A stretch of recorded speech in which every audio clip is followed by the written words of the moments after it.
오늘 함께 은혜 받으시는 하나님 말씀은 골로새서 1장 9절에서 12절입니다.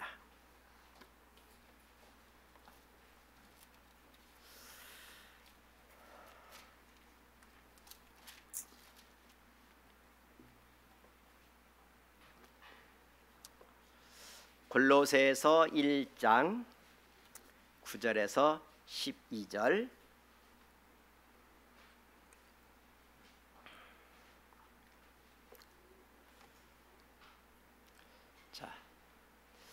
찾으셨으면 저하고 한 절씩 교독하겠습니다. 이로써 우리도 듣던 날부터 너희를 위하여 기도하기를 그치지 아니하고 구하노니 너희로 하여금 모든 신령한 지혜와 총명의 하나님의 뜻을 아는 것으로 채우게 하시고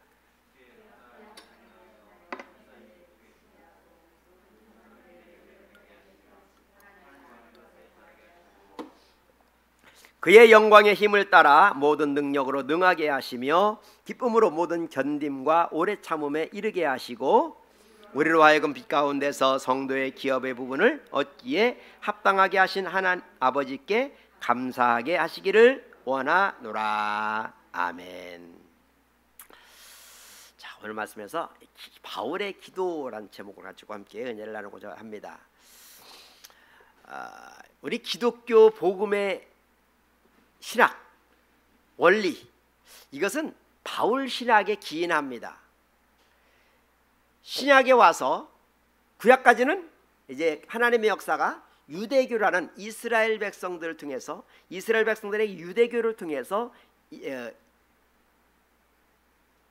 하나님께서 역사에 왔습니다. 그 모든 역사를 이끌어 오셨습니다. 이제 하나님께서 유대교를 통해서 역사하셨던 하나님이 인간의 구원을 위하여 하늘로부터 이 땅에 내려오셔서 십자가 달려 죽으시는 구세주가 되셔서 우리 예수님의 이 땅에 오신 그 동정녀 탄생과 또 십자가의 죽음과 부활, 그 신학을 통하여서 기독교는 예수가 하나님이다 라고 믿는 종교가 기독교예요. 잘 아셨네. 예수가 하나님이다, 예수가 그리스도다, 예수 그리스도, 이것이 기독교의 핵심이에요. 그래서 예수가 그리스도다, 그리스도는 하나님이죠. 그래서 예수가 하나님을 믿는 종교가 기독교인데 바로 예수가 이 땅에 내려오심으로 말미암아 기독교가 탄생한 거죠. 그래서 이 신약 성경부터 시작해서 이제 새로운 기독교가 탄생하게 된 겁니다. 이 기독교에 흐르는 그 하나님의 원리, 진리, 이것을 자세하게 쭉 풀어놓은 책들이 이제 신약 성경에 있는 거예요. 신약 27권 가운데 그 가운데 바울이 쓴 책이 14권입니다. 사복음서는 예수님의 사역과 관련된 책이고요. 그리고 사도 바울의 서신을 제외한 히브리서, 야고보서, 베드로전후서, 요한 1, 2, 3서, 유다서, 요한계시록, 이 9권, 그걸 빼고 나면 나머지는 다 바울의 서신서입니다. 다 서신서는 아니지만 바울과 관련되어진 책입니다. 사도행전부터 시작해서 이 뒤에 빌레몬서까지 다 사도 바울과 관련되어진 그런 역사를 기록한 거죠. 물론 로마서부터 뒤로는 다 편지지만 그 앞에 있는 사도행전, 이 사도행전도 누가 썼죠? 사도행전? 여러분이 안 썼죠? 여러분이 안 썼어요. 사도행전 누가가 썼어요. 누가가. 그 누가가 누구냐면은 이 사도 바울이 2차 전도 여행 가운데 만났던 사람이에요. 그래서 이 전도 여행하다가 이 누가가 바울을 만나가지고 이 진짜 진리를 깨닫고, 누가가 원래 직업이 의사인데 자기의 의사의 직업을 내팽개치고 바울을 따라다니면서 그 복음 전도 사역에 동행하게 되는 거예요. 그리고 나서 나중에 이제 바울이 죽은 다음에 그때 가서 이 바울의 생애를, 바울의 행했던 사역을 다 기록하려고 이제 뒤늦게 기록을 한 거예요. 그러다 보니까 바울의 사역을 기록하다 보니까 예수님의 사역부터 기록할 수밖에 없어가지고 누가가 누가복음을 통해서 예수님의 생애를 기록하고 그리고 그 이어서 이제 사도행전을 통해서 바울의 사역을 기록하게 된 거예요. 이게 예수님의 사역부터 바울의 사역까지를 쭉 이어가려고 누가복음과 사도행전을 쓴 겁니다. 그러니까 이 누가복음, 사도행전, 그리고 또 뒤에 있는 로마서, 고린도전후서, 또 데살로니가 전후서, 디모데 전후서, 디도서, 뭐 이런 모든 빌레몬서까지 책을 연결하면 다 바울과 관련된 책이죠. 이게 바울의 생애와 관련된 책이 불과 전체 신약 27권 가운데 14권이나 됩니다. 그렇기 때문에 어떻게 보면 이 기독교의 복음의 핵심 신학 원리 이걸 따지면 바울의 신학을 따져요. 바울의 신학을 배워야 돼요. 바울의 신학을 공부해야 됩니다. 그 바울 신학의 원리에서 우리 기독교 복음이 나오게 되어졌는데, 그럼 바울이 가르치는 여러 가지 이제 복음이 뭐냐, 또 우리가 하나님 앞에 성령을 구하는데 그 성령에 나타나는 은사가 뭐냐, 또 열매가 뭔가, 뭐 이런 것을 다 바울 신학을 통해서 배우게 되죠.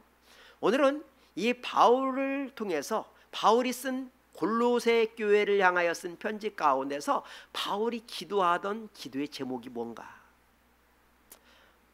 물론 이 골로새 교회뿐만 아니라 에베소 교회를 향하여 바울이 기도한 내용도 있고요. 또 빌립보 교회를 향하여 바울이 기도한 내용도 있습니다. 에베소, 빌립보서에 보면. 그런데 오늘 이제 골로새 교회를 향하여 쓴 편지 내용 가운데 바울의 기도 내용. 우리는 어떻게 기도해야 될 것인가? 우리는 무엇을 기도할 것인가? 우리는 기도의 초점이 어디로 맞춰져 있어야 되는 건가? 우리가 어떻게 기도해야 진짜 바른 기도를 할 수 있는 건가 하는 것을 배우고자 하는 것이죠. 골로새 교회는 디도가 쓴 책입니다. 오늘 골로새 교회는 여기 골로새서에 보면 에바브라라고 이름이 나오는데 그 에바브라가 바로 디도예요. 에바브라 디도라고 우리 부르는데 디도가 개척한 교회입니다. 디도가 골로새 교회를 개척했는데 나중에 이 디도가 바울과 함께 로마에서 옥사를 하죠. 감옥 생활을 같이 합니다. 그래서 이 바울과 디도가 그 감옥 생활하면서 거기서 신학적인 논리를 복음에 가지고 서로 같이 협력하며 또 복음의 일을 위해서 힘쓰죠. 그래서 나중에 이제 디도가 참 골로새 교회 목회자가 되어서 그 교회를 이끌어 갈 때 바울이 골로새 교회에 큰 영향력을 끼치게 되는 거예요. 자, 오늘 골로새 교회를 향하여 바울이 기도한 기도의 내용, 오늘 이 기도의 내용 보면은 우리는 세 가지로 생각해 볼 수가 있습니다. 바울은 어떤 기도를 했는가? 첫 번째로 9절에 보면 후반절에 너희로 하여금 모든 신령한 지혜와 총명의 하나님의 뜻을 아는 것으로 채우게 하시고 그랬습니다. 자, 하나님의 뜻을 아는 것으로 채우게 해달라고 기도하고 있습니다. 하나님의 뜻을 아는 것. 여러분, 우리가 하나님의 뜻을 아는 게 굉장히 중요해요. 우리가 항상 하나님 앞에 나와서 기도하고 찬송하면서 우리 고백하는 길 있잖아요. 주님 뜻대로 살기로 했네. 주님 뜻대로 살기로 했네. 주님 뜻대로 살기로 했네. 뒤돌아서지 않겠네 하면서도 뭐 찬송도 그렇게 하고 주여 주님의 뜻대로 이루어지기를 원하나이다. 주님의 뜻대로 이루어지기를 원하나이다. 주여 주님의 뜻대로 이루소서. 뭐 이렇게 기도해요. 근데 과연 주님의 뜻이 어디 있는가? 주님의 뜻이 무엇인가? 그 주님의 뜻은 하나님의 뜻이죠. 하나님의 계획입니다. 그리고 하나님의 섭리입니다. 또 하나님께서 원하시는 것입니다. 그러므로 이 주님의 뜻대로 되어진다는 게 얼마나 참 쉬운 일인데, 하나님 편에서 보면 쉬운 일인데 우리 편에서 보면 어려운 거예요. 그리고 우리가 그것을 이해하게 되어지고 알게 되어지면 엄청난 역사가 일어납니다. 여러분, 하나님의 섭리, 하나님의 계획, 또 하나님의 하시는 역사, 이걸 보면 참 놀랍습니다. 지금 우리나라에 엄청난 이 열대야가 생겨가지고 진짜 며칠 동안 밤잠을 설치고 막 너무 더워가지고 밤 12시, 1시까지 에어컨 틀어놓고만 그런 집이 뭐 수두룩할 거예요. 그죠? 우리도 웬만해서는 왜 에어컨 안 트는데 못 견디겠더라고요. 못 견디겠어요. 응? 이 지금 지난번에 왔던 이 장마전선이 이렇게 내려왔다가 이것이 나뉘어져 가지고 하나는 일본 쪽으로 하나는 중국 쪽으로 이게 양쪽으로 쪼개졌다는 거예요. 그래가지고 이 쪼개져서 있는데 그 사이에 이 두 장마전선이 사이에 끼어 있는 우리나라가 이 두 기류에 의해서 막혀 있어가지고 지금 이렇게 바람도 안 들어오고 너무 후덥지근하고 덥고 뭐 이런 상황이 벌어지고 있다는 거예요.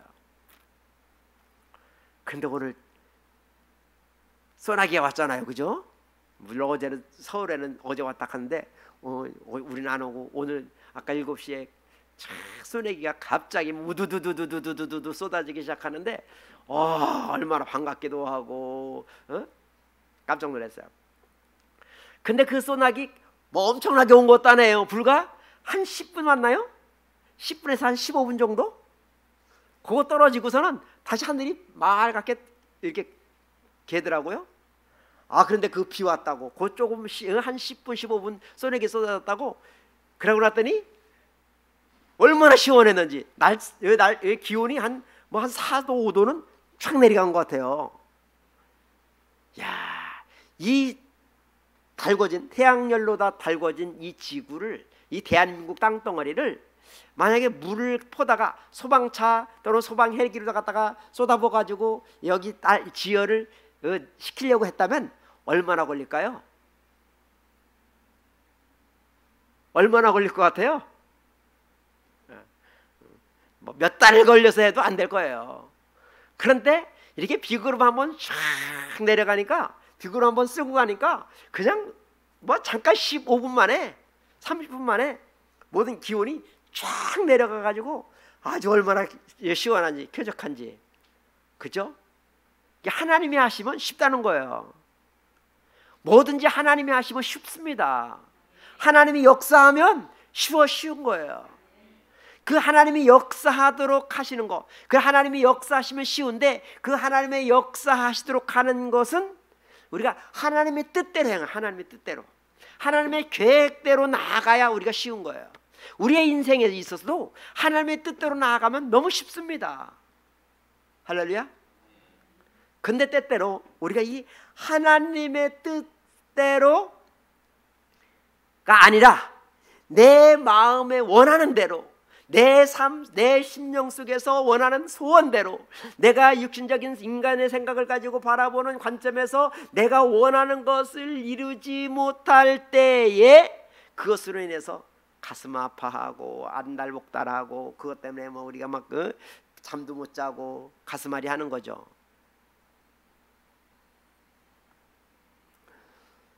근데 내 뜻이 하나님의 뜻과 딱 달라붙으면 딱 맞으면 이건 이제 대박인 거예요. 응? 나도 원하고 주님도 원하고 그러면은 여기에 엄청난 역사가 나타나고 또 엄청난 기적이 일어나고 또 우리가 전혀 상상하지 못했던 그런 일들이 쏟아지게 되는 것을 믿으시기 바랍니다.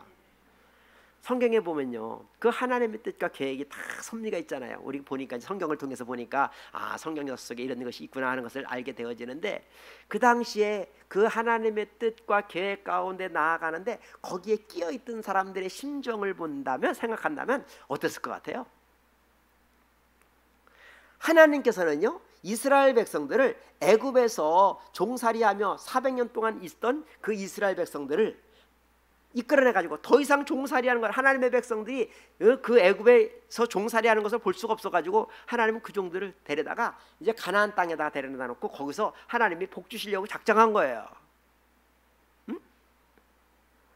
그 하나님의 뜻에 따라 애굽에서 해방돼 가지고 저 가나안 땅까지 가서 이제 거기서 참된 평안과 하나님이 주시는 땅에서 적과 꿀이 흐르는 땅에서 아름다운 복락 누리며 살아가면 되어지는데 하나님은 그것을 계획했는데 당시에 그것을 당했던 이스라엘 백성들, 그 애굽에서 속박되어져서 종살이하고 있던 그 이스라엘 백성들, 그리고 이제 하나님의 명령에 따라서 애굽을 나와가지고 이제 가나안 땅으로 가는 여정 가운데 있을 때 그 앞에 가야 한 길에 홍해가 가로막혀 있고 뒤에서 애굽 군대가 쫓아와가지고 이제는 참 진퇴양난의 그런 상황에 처해져 있을 때 그들의 심령은 어땠을까요?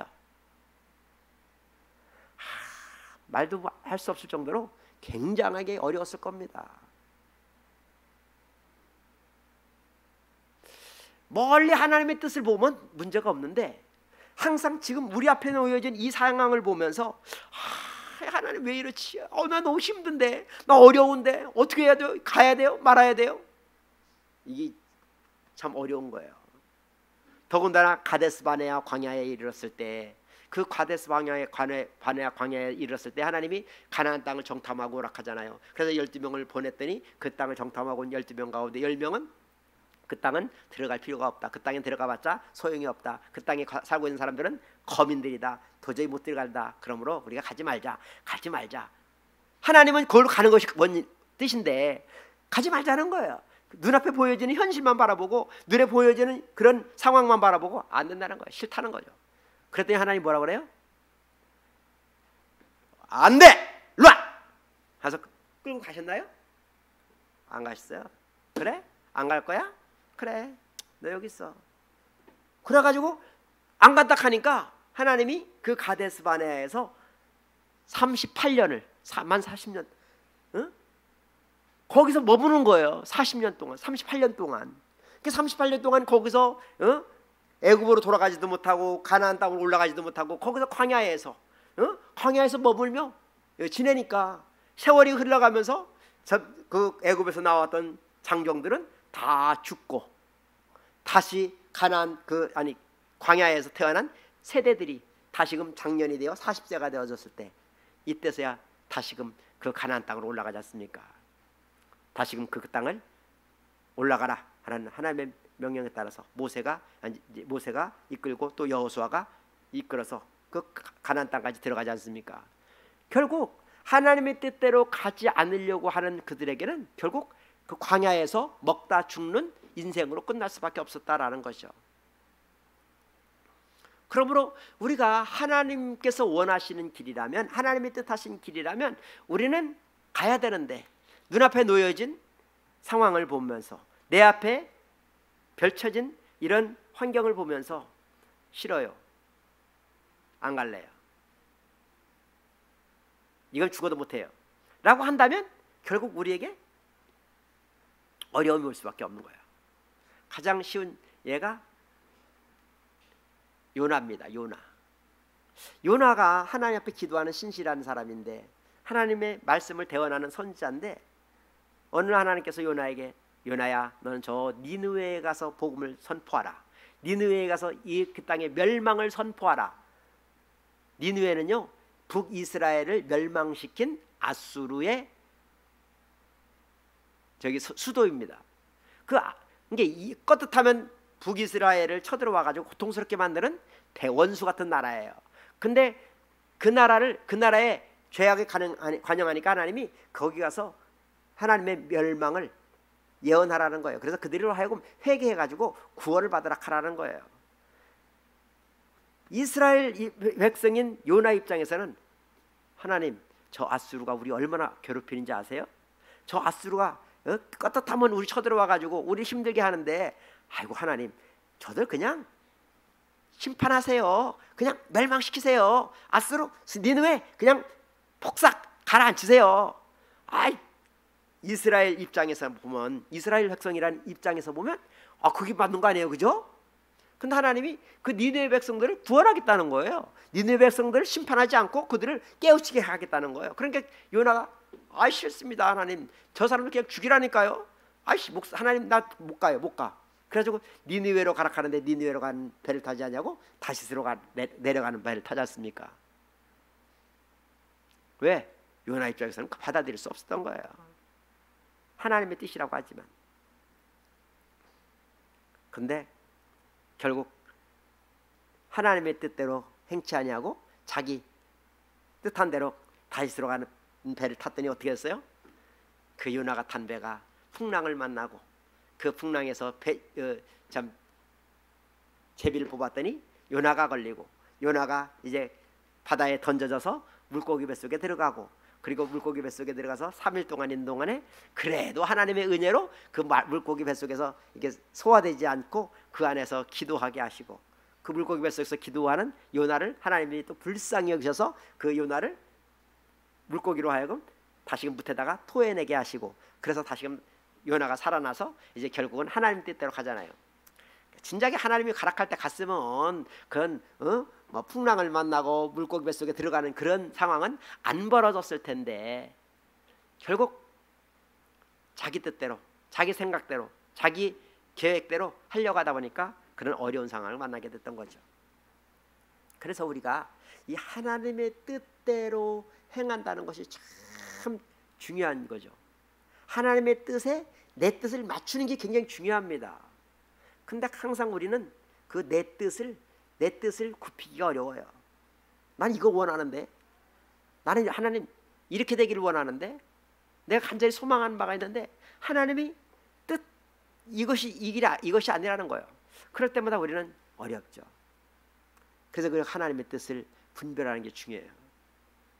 그러므로 우리가 하나님의 뜻을 알기 위해서, 하나님의 뜻이 무엇인가 그것을 알기 위해서 뭘 해야 돼요? 기도를 해야 되는 거예요. 기도를 하게 되어질 때, 그 기도를 하게 되어지면 하나님이 그 뜻을 알려주십니다. 누구를 통해서? 성령님을 통해서. 그래서 오늘 이 구절 말씀에 신령한 지혜와 총명으로 하나님의 뜻을 아는 것으로 채워게 해달라, 이런 기도를 하고 있어요. 신령한 지혜, 이것은 하나님이 주신 지혜죠. 우리가 경험으로 얻어지는 지혜가 아니라, 우리가 책에서 읽은 지식으로 얻어지는 지혜가 아니라, 세상에서 복음으로 말미암아 얻어지는 지혜와 총명이 아니라 하나님이 가르쳐주시는, 성령님이 가르쳐주시는 지혜와 총명으로 말미암아서 하나님의 뜻을 아는 것, 이것이 중요하다는 거죠. 그래서 사도 바울은 기도할 때 바로 너희들이 성령님의 감동과 마하심 속에서 성령님이 주시는 지혜와 총명으로 하나님의 뜻을 알아서 그 뜻대로 행하는 것, 그것을 위해 기도하고 있다는 겁니다. 여러분도 그렇게 기도하시기 바랍니다. 내가 갈 바를 알지 못할 때, 내가 뭔가를 결정하지 못할 때 하나님께 끊임없이 기도하는으로 말미암아 하나님이 가르쳐 주시는, 성령님이 말씀하시는 그 뜻을 밝히 알고 나아가는 저와 여러분 되시기 바랍니다. 그 하나님의 뜻대로 나아가게 되어지면 그때부터는 엄청난 일이 생겨요. 놀라운 일이 생기는 거죠. 그래서 항상 우리는 하나님의 뜻대로 구하는 그런 삶을 살아야 한다는 것이죠. 여러분, 주님의 뜻대로 행하시길 바랍니다. 주님의 뜻대로 행하시길 바랍니다. 항상 내가 우리 마음에 욕심을 가지고, 내 마음의 생각을 가지고, 그것을 가지고 밀고 나가다 보면 자꾸만 우리가 곁길로 나가는 경우가 많고 엉뚱한 길로 행할 때가 많이 있습니다.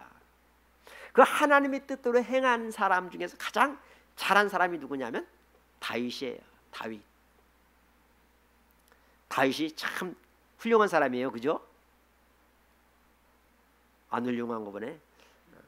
다윗 훌륭해요. 영적으로 다윗은 굉장한 영적으로 훌륭합니다. 그런데 인간적으로 보면 다윗은 그렇게 잘난 사람 아닙니다. 다윗은 똑똑한 사람 아닙니다. 다윗은 외모가 출중한 사람 아닙니다. 다윗은 외모를 보아도 그 8형제 가운데 가장 못났고, 그 뭐 생각하는 것이나 또 그의 재능이나 또 그의 가진 어떤 달란트 모든 걸 봐도 그는 그 형들보다 전혀 나은 것이 없는 그런 사람이었죠. 그러니까 이 사무엘 선지자가 그 다윗의 가정에서 하나님이 아들을 골라서 기름 부으라 하니까 그 다윗의 형들 다 데려다가 놓았을 때 그들에게 맏아들 엘리압을 보니까 와, 잘생겼어, 키도 커, 훌륭해 보여. 그래서 그 아이에게 기름 부으라 했더니 그 하나님이 아니다, 기름 붓지 말아라. 둘째 아니다, 셋째 아니다, 넷째, 다섯째, 여섯째, 일곱째 데려다니는데 아니다. 아우, 다 왔는데 어디 갔어요? 아버지가 얘기하기를 말째가 있는데 걔는 저 들에서 양을 치고 있습니다. 왜 아버지가 사랑하는 막내 아들인데 그 사무엘 선지자로 하여금 기름 붓는 자리에 다윗을 안 불렀을까요? 아버지 눈에 보기에도 다윗은 그렇게 하나님 앞에 기름을 부음을 받아가지고 쓰임 받을 만한 그런 존재가 못 된다라는 거죠. 아버지 눈에도 그렇게 보였으니까 다윗이 얼마나 못난 사람일까 상상해 볼 수가 있어요.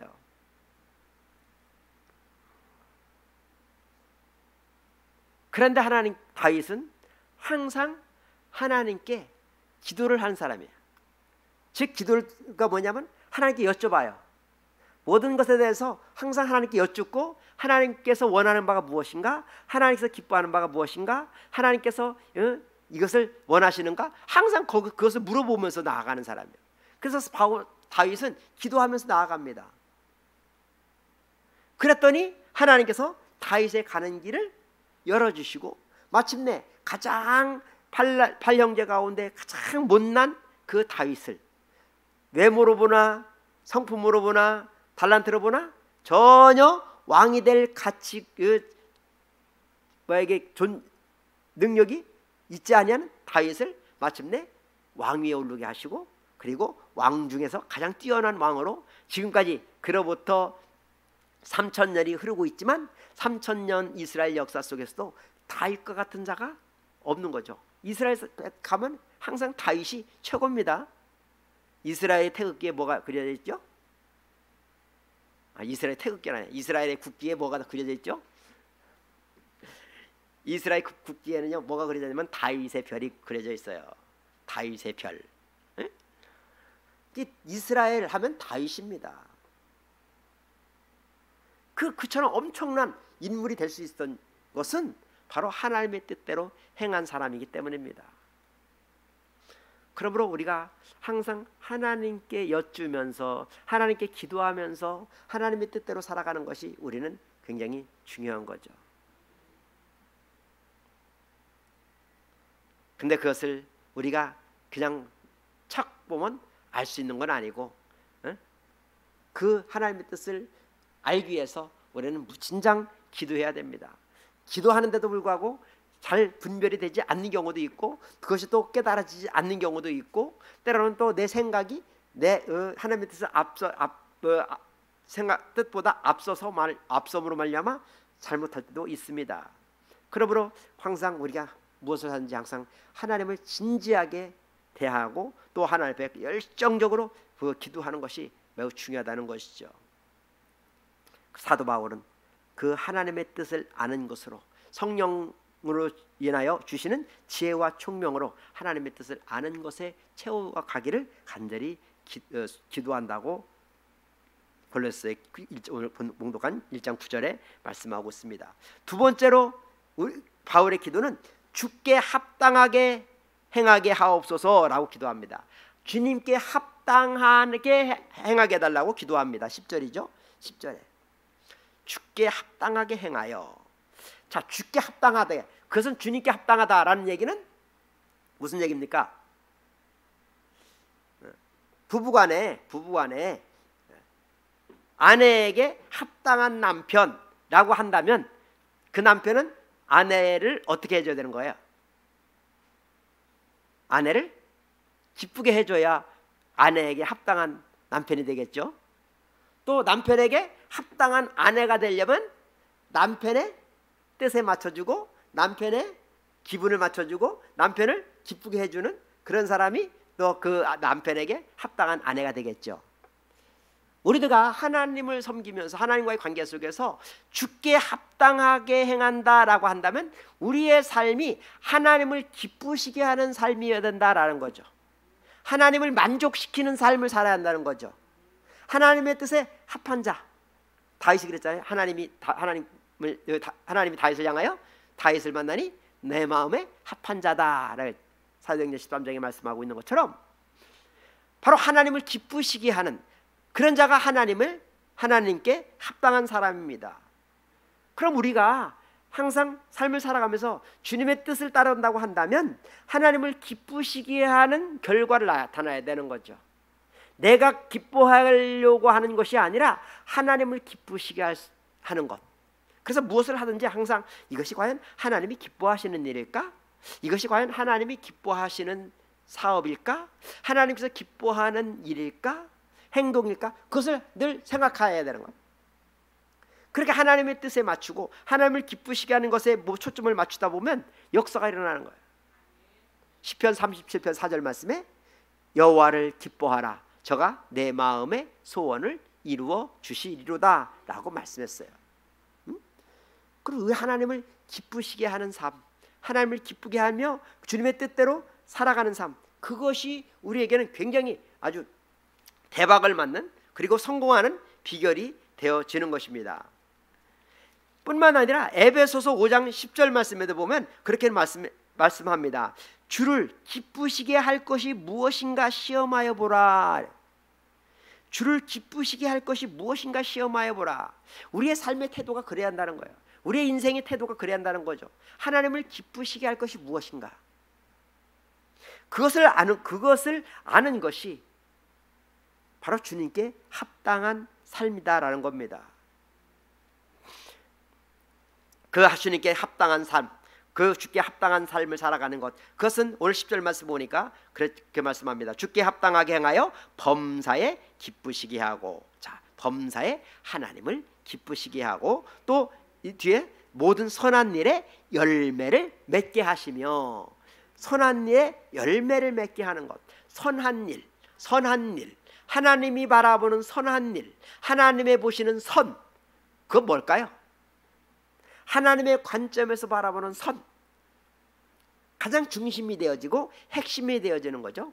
성경에 있는 모든 말씀 가운데 가장 핵심이 되어지는 말씀, 그것은 사랑입니다. 하나님은 사랑이시라. 하나님과 우리와의 관계 속에서도 우리는 사랑으로 하나님과 늘 관계해야 되는 거예요. 그래서 하나님이 우리를 사랑하셔서 닥충신의 독생자 예수 그리스도를 우리에게 보내신 것처럼 우리도 하나님을 사랑해야 되는 거죠. 하나님을 뜨겁게 사랑해야 됩니다. 하나님을 사랑하면 하나님께서 놀라운 은혜를 부어주세요. 아멘. 잠언서 8장 21절에 하나님을 사랑하는 자로 재물을 얻어서 그 곳간에 채우게 하려 하심이니라, 이렇게 말씀하셨어요. 부자 되고 싶으세요?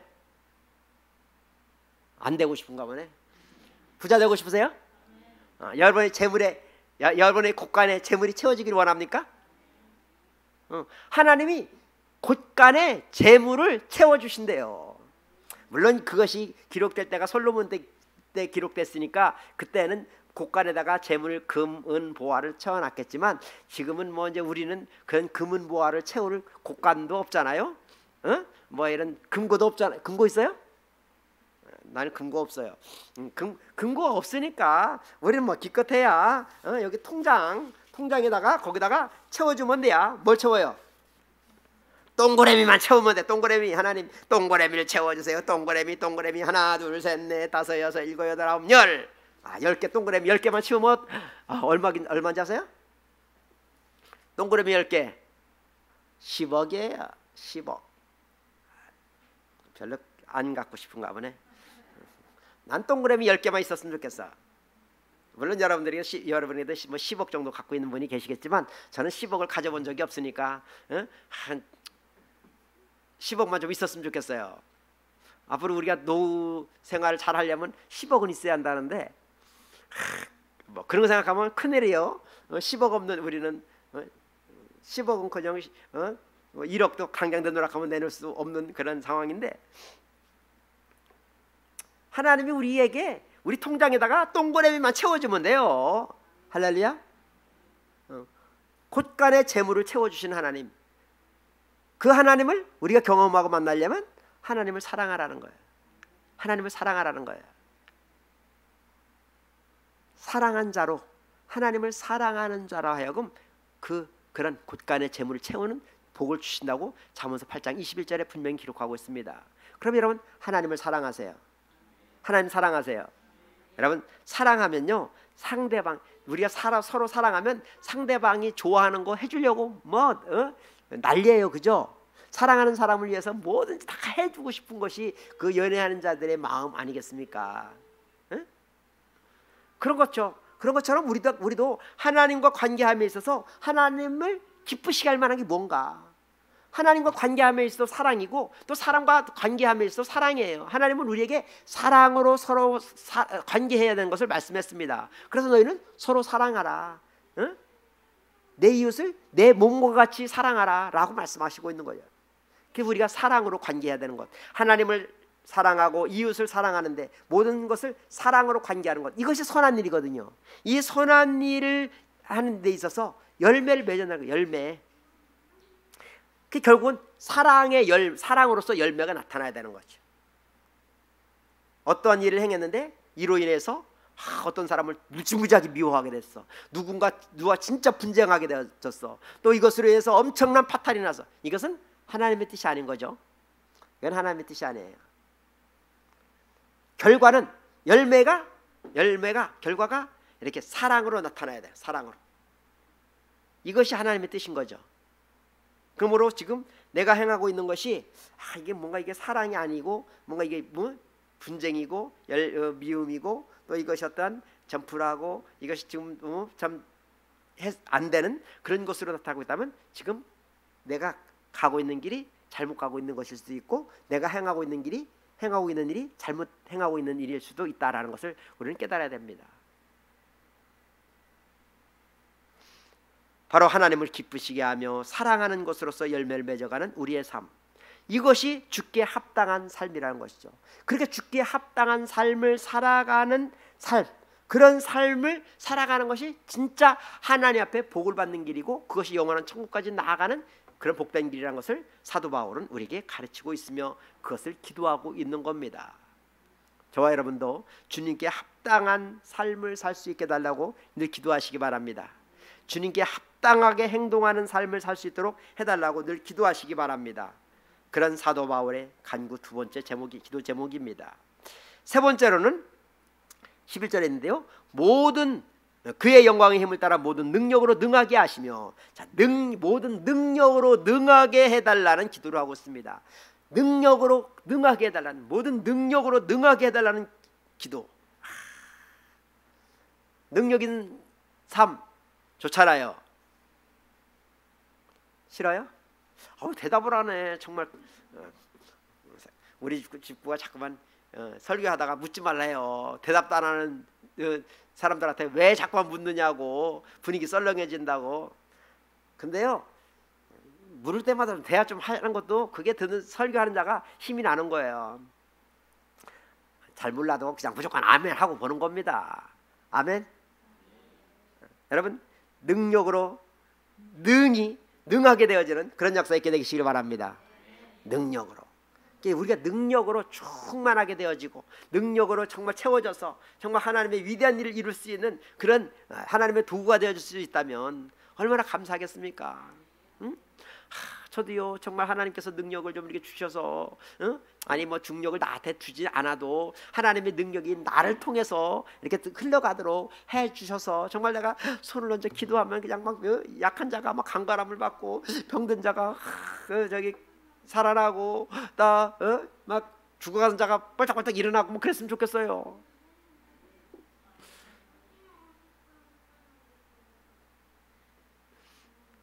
근데 가끔 그런 일이 있더라고요. 가끔마다. 제가 옛날에 저 개신동 삼익 아파트를 담당할 때, 그때 우리 지역장 하시던 권사님이 한 분 계세요. 근데 그 권사님이 이렇게 신방을 가려고 이제 그 권사님하고 신방을 가야 돼서 가는데, 아침에 가니까 권사님 그래요. 목사님 손 좀 봐요. 나 이 손이 너무 이게 지금 막 이 뭐죠? 여자들 하는 게 주부습진하고 그래서 너무 가려워가지고 막 미치겠다는 거예요. 그래가지고요, 목사님 신방 가려고 하는데 손 내밀면서 그 얘기를 하면서 기도 좀 해달라는 거예요. 그래가 제가 우리 권사님 손을 꽉 잡았어요.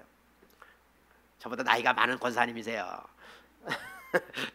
그래 권사님 손을 잡고 신방 가기 전에 기도를 하고서는 갔거든요.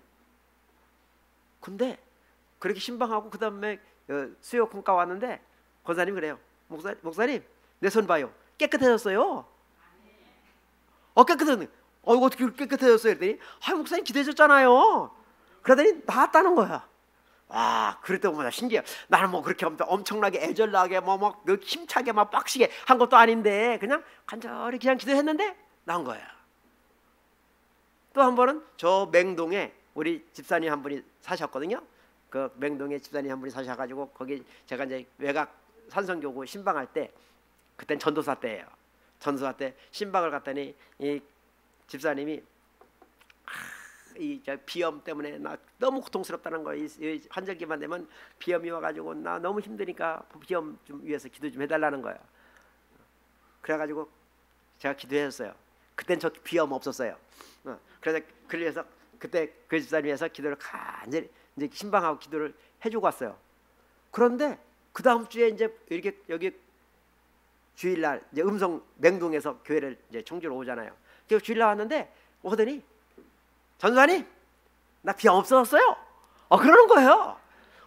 왜요? 어떻게 뭐 먹었는데요? 그랬더니 아이 전사님 와서 기도해 줬잖아요. 그래서 신방하고 기도해 줬고 나서 비염이 싹 났어요. 그게 1998년도예요. 근데 지금까지도 그 비염이 없어요. 그 집사님이 지금 목사가 됐어요. 여기 옥산 쪽에서 목회하시다가 이제 지금 뭐 강설 인사했는지 지금 연락도 안 되는데 정정래 목사가 그 당사자예요. 그렇게 비염을 그분을 깨끗하게 치료하시더라고요. 근데 그 후에 제가 비염이 왔잖아요. 알러지 비염. 내가 먼지 많은 집에서 살고 강아지 키우면서 살았더니 비염이 생겨가지고 이 알러지가 생긴 바람에 지금도 추위가 조금 그것도 있고 또 여기 에어컨 알러지가 있어. 찬 공기가 딱딱하면 영락없이 막 콧물이 줄줄 흘러요. 그래서 제가 에어컨을 싫어해요.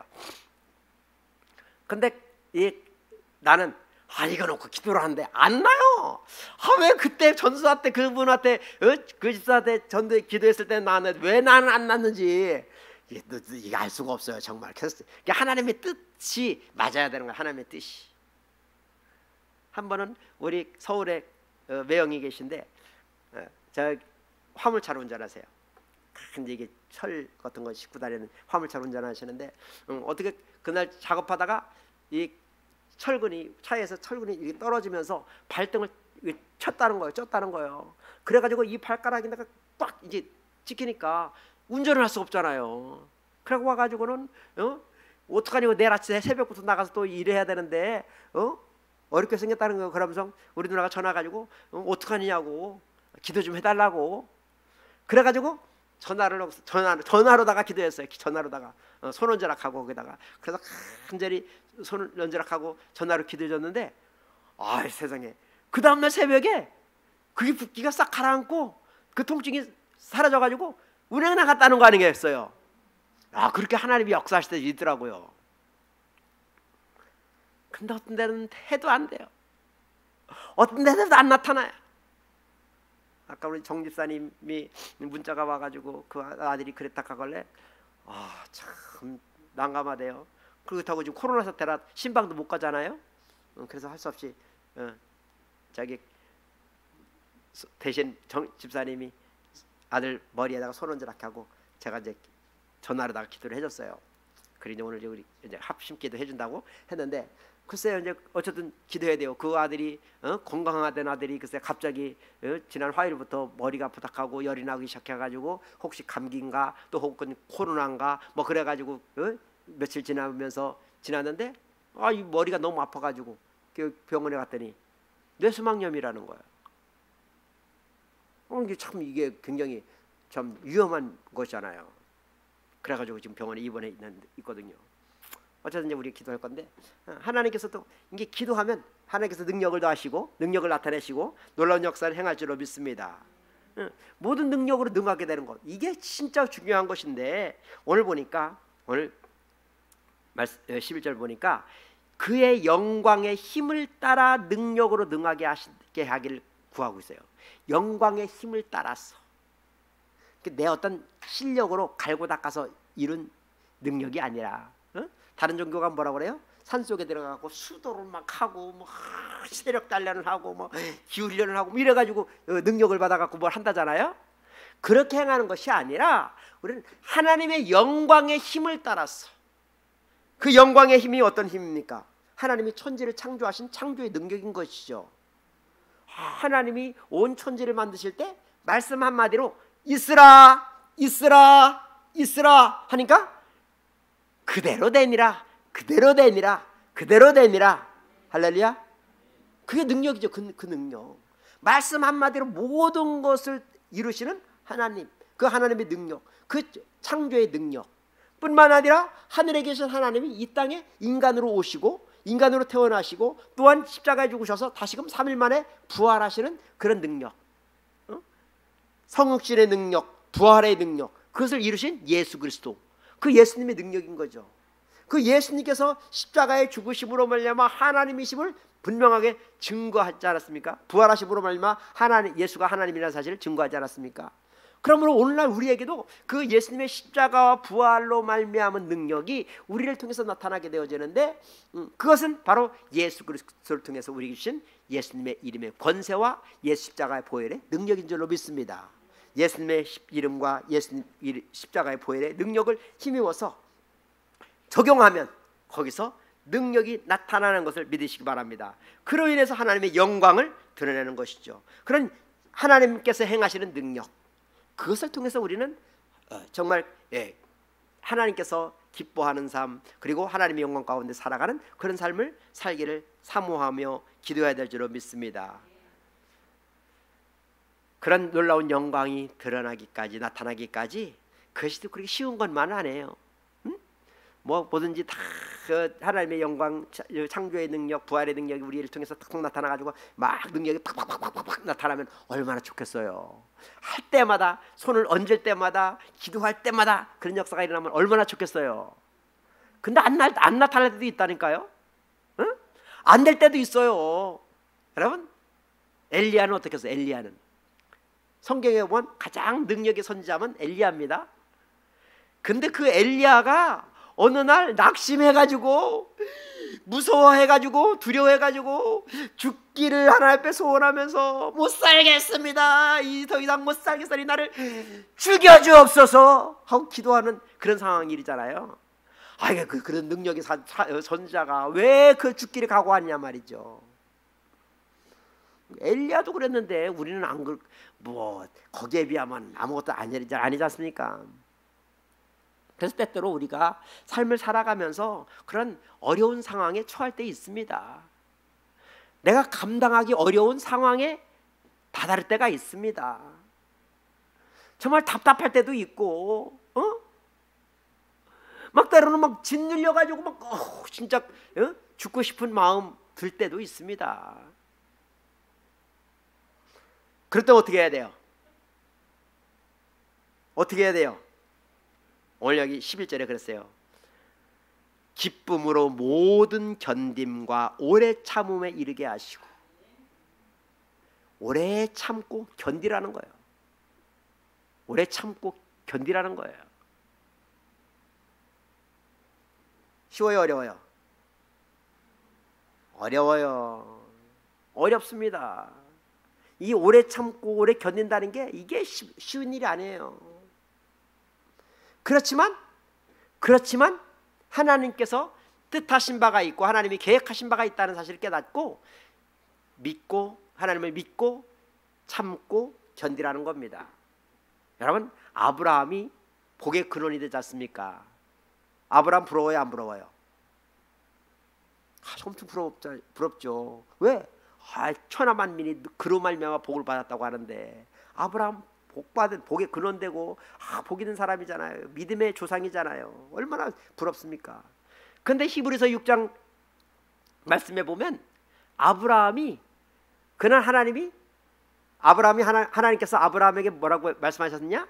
내가 너를 복주고 복주며 번성케 하고 번성케 하리라. 이렇게 약속하셨다니까요.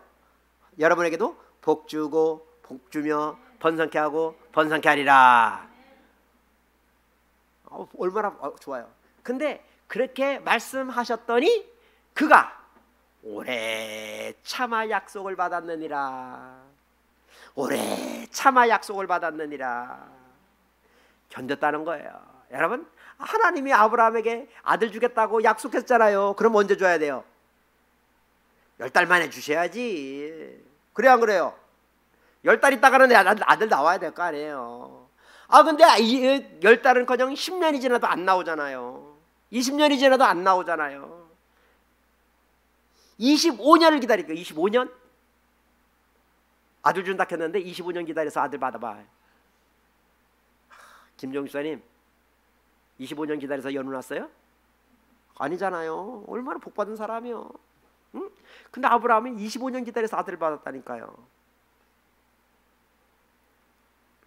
근데 아브라함이 그때까지 참고 기다렸다는 거죠. 참고 오래 참아 약속을 받았느니라. 그 오래 참고 견디는 것, 이것이 참 중요하다. 고린도서 13장 말씀해 보면 사랑은 언제나 오래 참고라.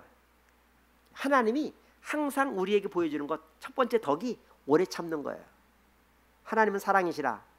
사랑이, 그 사랑의 첫 번째 덕목이 오래 참는 거자. 오래 참는 거. 그러니까 하나님이 우리가 죄를 져도 오래 참고 견디잖아요. 우리가 잘못해도 오래 참아주시잖아요. 언제까지? 회개할 때까지. 아멘. 우리가 잘못했다고 너 이리 와, 종아리 걷어 해가지고 하나님이 회초리를 들어가지고 탁 때려봐요. 우리는 그 하나님의 회초리 그냥 스치기만 해도 온 인생이 풍지박산이 되는 거예요. 근데 하나님이 그렇게 안 하시고 오래 참으신다잖아요. 여러분도 참으세요. 견디세요. 응? 그 참고 견디는데 오늘 11절에 어떻게 참고 견디느냐? 기쁨으로 모든 견딤과 오래 참음에 이르게 하시고, 기쁨으로 견딜 수 있고 기쁨으로 참을 수 있도록 해달라고 그걸 기도하고 있는 거예요. 응? 여러분, 스데반이 돌에 맞아 죽을 때 얼마나 행복했을까요? 그죠? 스데반이 돌에 맞아 피가 철철 흐르고 이마가 깨지고 머리가 터지고 온몸에 상처투성이가 되어질 때 얼마나 기뻤을까요? 그래요, 안 그래요? 돌에 맞아 죽어가는 상황입니다. 기뻤을까요, 안 기뻤을까요?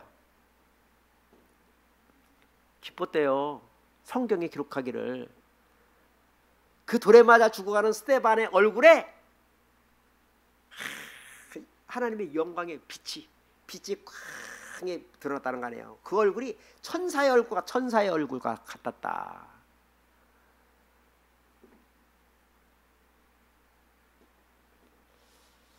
그게 참 우리 힘으로 될까요? 우리 어떤 감정이나 우리 어떤 이런 느껴지는 느낌, 이런 것으로 감성으로 되어질까요? 안 되죠. 하나님이 도와주셔야 되고 하나님이 붙잡아 주셔야 되는 겁니다. 하나님이 하셔야 돼요. 그래서 성령님이 그것을 우리를 붙잡아 주고 영광의 능력으로, 영광의 힘을 따라 주시는 능력으로 말미암아 모든 것을 견디고 참고 기쁨으로 참고 견뎌 나갈 수 있도록 해달라는 것, 그것이 바울의 기도였던 거예요. 여러분들이 기도하십시오. 힘들고 어려워도 기도하시기 바랍니다. 참고 견딜 수 있는, 그리고 하나님의 뜻에, 주님의 뜻에 합당한 그 삶을 위해서 기도하시면서 나아가시길 바랍니다. 그런 힘을 달라고, 그런 능력을 달라고, 그렇게 될 수 있도록 성령님 나를 도와달라고 기도하시기 바랍니다. 그러면 그것이 우리에게는 큰 간증이 되어지고 또 그것이 우리에게는 축복이 되어지고 결국 그것이 우리에게는 큰 승리가 되어지는 것을 믿으시기 바랍니다. 우리는 기도를, 바울은 그것을 놓고 기도한 거예요. 와, 굉장한 차원 높은 기도를 한 겁니다. 엄청난 차원의 기도를 바울이 하고 있는 거죠. 저와 여러분도 그런 수준 있는 기도, 영적인 기도, 정말 하나님 앞에 합한 그런 기도 드릴 수 있게 되길 바랍니다. 여러분들이 오늘 이 시간 기도할 때 하나님의 뜻을 아는 것으로 나를 채워달라고, 하나님의 뜻에 합당한 그런 삶 살게 해달라고, 또 하나님의 능력으로 나를 붙들어 주셔서 날마다 하나님 앞에 영광 돌리는 그런 삶 살 수 있는 우리의 삶이 될 수 있도록 해달라고, 그것을 놓고 기도하는 여러분 되시기 바랍니다. 주님께서 분명히 우리의 기도에 귀를 기울이시고 응답하여 주시고 역사해 주려 믿습니다. 우리는 힘이 없고 부족하지만 우리 예수님의 십자가의 보혈의 능력을 의지해서 나가면 분명히 주님께서 우리에게 역사해 줄 줄로 믿습니다. 기도합시다. 하나님, 우리가 주님의 뜻을 알고 그 주님의 뜻에 따라 살아가길 원합니다. 이 시간도 우리가 하나님 앞에 간절히 구할 때 하나님 역사하여 주시고 놀라운 능력을 나타내어 주옵시고 또 위대한 역사를 이루어 주옵소서. 깨닫지 못하는 것 깨닫게 하여 주시고 알지 못하는 것 알게 하여 주시고 또 우리의 가는 길을 평탄한 길로 성령의 길로 영광된 길로 나아가게 하여 주시옵소서. 예수님 간절히 기도하옵나이다. 아멘.